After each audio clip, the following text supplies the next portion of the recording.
Okay, so in the meantime, I was wondering. I know I've talked about. I mentioned this thing several times about the witchcraft thing, Mm-hmm. which is kind of a thing here in where I live. Mm-hmm.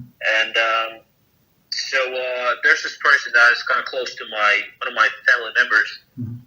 and this person loves to give away food. She loves to give food, and as far as I'm concerned, this person is very much into witchcraft. So I was wondering, would it be like dangerous? Of course, I would not receive anything from this person at all. But would it be dangerous to take some food from this person that this food that this person likes to give away? I think so. I think so. Right? All of the is same lechavdil, same as all of the miracles. For all of the miracles, you need something tangible. Right? When Eliyahu Hanavi came to that woman and said, "What do you have in your house?" She said, "We're going to die." So he said, "I'm very, very hungry. Can you give me some food?" She said, "Look, I only have a little bit of flour. So I have two sons, young sons. Husband died, and we're going to make this food, two small cakes. We're going to eat, and we're going to die. That's it." So like, and we have a little crude of oil. So he said, "Please, can you please give it to me? I'm hungry." So and she gave them this one of the like pieces of bread she made, right? And he blessed her. That is, he said, "Well, what do you have in your house?" And she has, "I have the little oil," right? So he said the blessing, and he said, "Go gather all of the vessels from all of your neighbors and start pouring oil and sell the oil." And no, he said, "Gather all of the empty vessels that you can borrow." She said, "Okay." So she went home and she started pouring the oil, and it's continued flowing until the last vessel was full. And he told her to take the oil, go to the market, sell it, and live from the proceeds. So basically, like all of these miracles, and still the same with Elisha. So he took some earth, threw into the water, right? So it became sweet, right? Meaning all of the miracles come through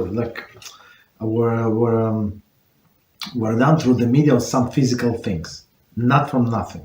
Same as Moshe Rabbeinu, right? So same is here. So lechavdil, but the opposite, meaning tuma, working exactly the same thing. It has to come from some physical entity.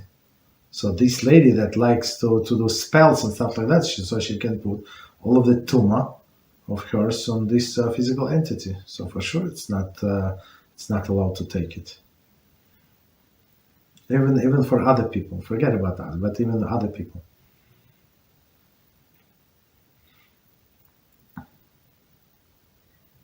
Thank you very much, Rabbi. Okay, that's very helpful. And it's a shame because it's a lot of food, and there's a lot of like poor people coming over to get some food, but still. Oh yeah, you're not obligated to stop them, but for somebody that's close to you, so who is going to listen to it. I mean, if they're hungry and that's it. I mean, you're not going to stop with your tuma speech, and tahara speech, that they're not going to listen to. But somebody's close to you, yeah, we should tell them, warn them. They can do whatever they want, but we can at least give them the knowledge. Okay. Do you have any other questions, or have some material if you want? Thank you, Rabbi. Yeah, well, I have a few more questions, Go ahead. Yeah, it's in regards to this issue as well. This person also has, she gave my mom, a new pair of shoes. The sneakers, they seem to be very fancy. So I don't know, should she keep them, or, is there some problem with shoes? There's no problem with shoes. No problem with things. the only problem is it's like a bribe, right? So which like when a person accepts the gift, so he or she feels obligated to other person. And I think in one of the classes I read from Michtav Eliyahu, Rabbi Dessler itself, so he commented, maybe I did not, maybe I intended to, but for sure we made the clips. I'm not sure if we released these clips or not, but it says on the first line from Tehillim, so happy is the one who never walked, right, in the counsel of the wicked, never stood and never sat. And Rav Dessler Zatzal said, so of course I said it in a clip better, but now without preparation, right? So it says, so you will not allowed to associate with ourselves with the wicked people. And even if they are not wicked, not going like they're not talking religion to you, right?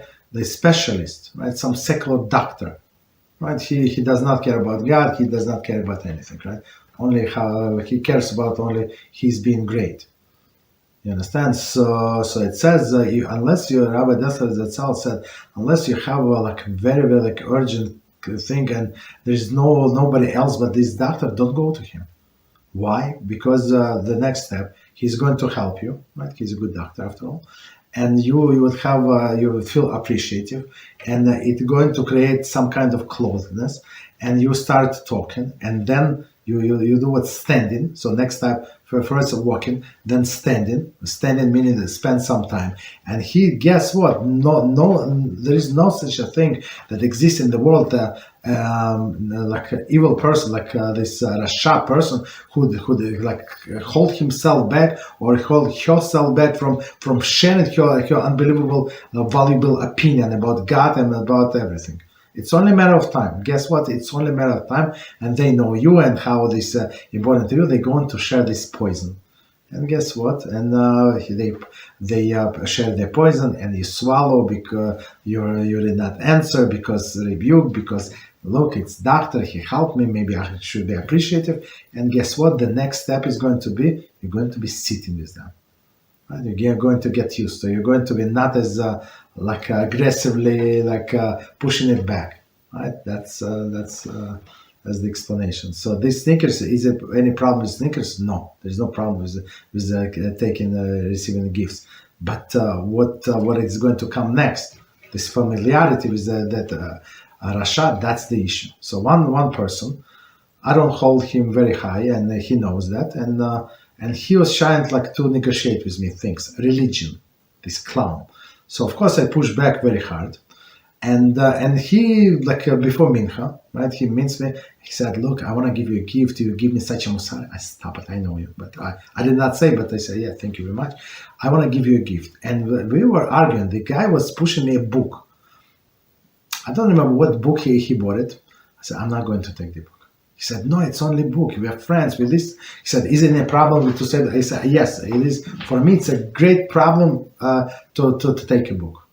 So I told him why. Not like from a Talmud. I'm not going to repeat what I said. So he was shocked, and people were heard. Like I said, "Why don't you take? I don't want anything. Zero." He said, "Can you take a postcard? Like not like a gift, like a card, like a thank you, I appreciate you very much." Say, "Okay, card I can take, but book, give it to somebody." Like, yeah, you understand? So because he was trying to push on me these lefty liberal things, so you understand? I mean, they're not push. I will push back very hard, and he was very embarrassed. I remind you what he came from. And he came from the biggest, like the holiest, like not came from, but his teachers, and he said it several times, were the holiest people in a past generation who walk on this earth, the holiest. The whole group of these people, it's like everybody say it's them Malachim. It's from Mir Yeshiva that these people who got stuck in Shanghai.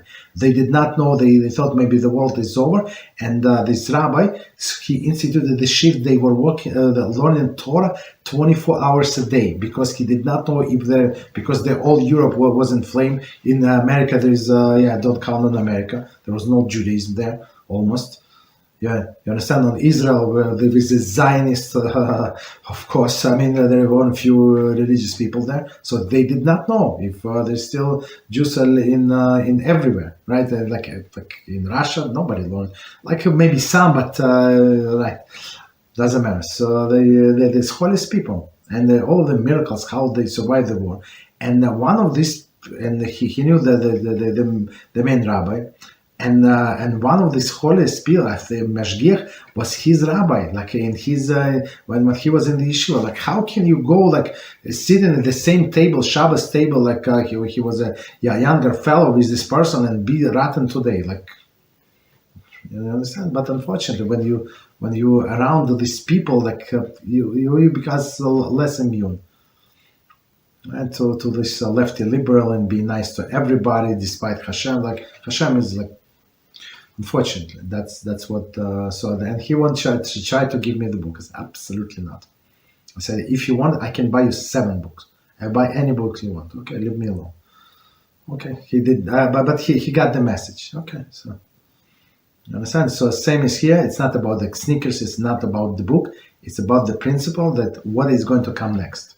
Nobody gives you a gift unless you're a close friend and you want to. And you feel obligated to that person. But if there is no close relationship, they give you something and they ask you for a kidney in return. That's usually with this. Okay. What else? Thank you very much, Rabbi. You're welcome. Very, very helpful.